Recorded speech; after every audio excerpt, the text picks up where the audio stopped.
이재정 교육감님, 먼저 질문하겠습니다. 우리 산학일체형 도제 프로그램이 있고 경기도형 도제 프로그램이 있어요, 그죠? 네, 그렇습니다.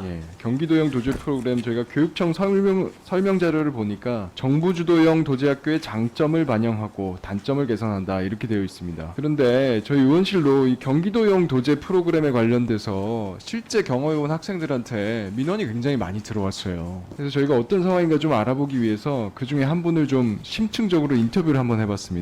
관련된 내용 일단 듣고 시작을 하죠. 지금 현장 실습을 나가고 있고요. 전공이 패션 디자인과라서 실법을 뜯거나 아니면 과위법을 내거나, 처음에는 이런 현장 실습이라는 표현보다는 도제라는 표현을 더 많이 쓰면서 얘기를 해줬었고, 이걸 하면 뭐 돈도 좀 벌 수 있고 사회에도 일찍 접해볼 수 있다. 실제 도제라면 나중에 정규직으로 전환도 돼야 하고 내부 평가나 외부 평가도 있다고 하던데, 저희는 그런 게 하나도 없었고 심지어 지금 최저임 시급도 못 받고 일을 하고 있어요. 회사에 나가면서 제대로 뭐 알려주는 것도 없고, 솔직히 말해서 실법 자르거나 가입법 내고 이런 것들은 이미 1, 2학년 때 학교에서 다 배웠던 내용들이기도 하고, 뭔가를 배운다기보다는 값싼 노동력만을 좀 제공하고, 거의 10월이 다 되어서야 알게 되었어요. 맨날 학교에서는 이제 그냥 도제라고만 얘기를 해줬기 때문에 저는 당연히 산학일체형 도제라고만 알고 있었어요. 실제로 실습 나가는 친구들 대부분이 도제 실습이라고 알고 가는 경우가 많아요. 학교가 우리를 속였구나, 이거 해도 취업 못하는구나, 안 되는구나.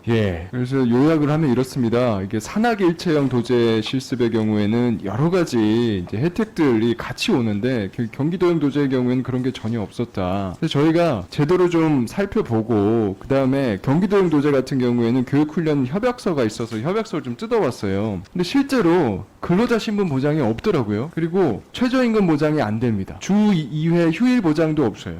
이게 뭐 법적으로 보장이 안 되는 것도 있지만 계약서에도 들어가 있지 않아요. 예를 들면 현장 실습 같은 경우에는 우리가 근로자 신분이 없지만 주 2회 휴일 보장 일부러 계약서에 넣어서 아이들 보호하고 있거든요. 이런 게 전혀 없고, 그래서 이렇게 노동을 하고 나서도 나중에 채용 의무가 또 기업에 없어요. 그래서 아이들이 고생을 하고 나서 정규직으로 채용이 될 수 있는 기회 보장이 되는 게 아닙니다. 더 나아가서 계약 해지 권한도 없어요, 아이들한테. 그래서 심지어 일하다가 이게 뭐 도덕적으로 유해한 환경이라던가 아니면 보건상 위험하다 이런 경우에도 법적으로는 해지할 수 있는 권한이 없습니다. 지금 이게 심지어 근로기준법에도 65조로 들어가 있는 건데 이 아이들에게는 그런 권한이 없어요. 뭐 굴삭, 채굴, 발파 이런 위험 작업하는 경우에도 원래 근로기준법 72조에 따르면 안 되게 돼 있는데, 지금 이 경기도형 도제의 경우에는 아이들이 그 일을 억지로 해야 되는 상황입니다. 이게 또 아이들이 지금 문제 제기하고 있는 내용 중에 중요한 거는 이 경기도형 도제라는 거를 모르고 나간다는 거예요. 산학일체형 도제인지 알고 아무도 설명을 안 해주기 때문에. 그래서 마지막에 다 기간 끝나고 이제 졸업할 때가 돼가서야 알게 된다. 그래서 학교한테 속았다는 느낌이 든다. 지금 이런 표현을 아이들이 하고 있잖아요. 지금 패션 디자인학과 다니는 고등학교 3학년 학생인데요. 우리 심층 인터뷰를 한 친구가. 이 친구 같은 경우에도 10월이 다 돼서, 10월이면 지금 졸업이 5개월도 안 남았잖아요. 열심히 다니는데 이제서야 알게 됐다는 거예요. 아, 이게 나중에 제가 정규직 채용되는 그 프로그램이 아니구나. 그래서 좀 굉장히 좀 문제가 있다고 생각하고요. 사실 경기도에서 이 프로그램 만들 때는 좋은 취지로 만들었을 것 같아요. 그래서 이게 뭐 지역 밀착형 사업으로서의 성격도 분명히 있는데, 아이들 권리 보호의 측면에서는 심각한 문제점들이 있다. 개선이 굉장히 필요하겠다. 이런 생각이 들고요. 좀 서면으로 나중에 이 개선 방향을 좀 검토해서 보고를 좀 해주셨으면 좋겠습니다. 아울러서 저희 의원실에서도 뭐 근로기준법을 개정을 해서라도 아이들 최소한의 보호는 할 수 있도록 하는 작업을 할 테니까요. 그것에 대해서도 경기도에서 의견 같이 주시면 좋겠고요. 한마디만 좀 말씀드릴게요. 네, 간단하게 말씀 주시죠. 사실 그 현장에서 상당히 어려운 과제인데요.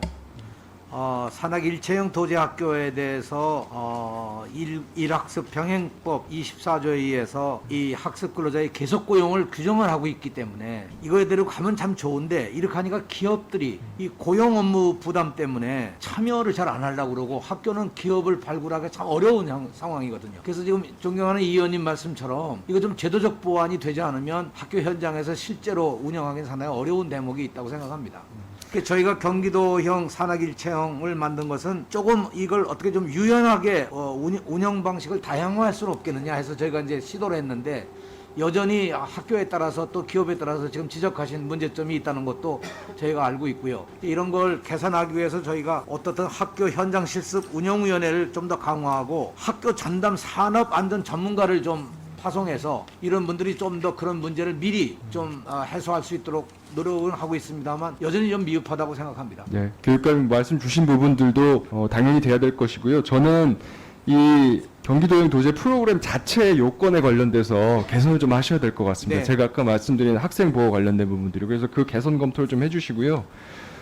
그렇지만 이제 개선과 별도로 이 실행 과정에서 아이들한테 제대로 설명도 안 해줬다라고 하는 건 저는 변명의 여지가 없다고 생각해요. 네, 이런 그럼 이야기는 노력하겠습니다. 다시는 나오지 않도록 특별히 좀 감독을 네, 해주십시오. 노력하겠습니다.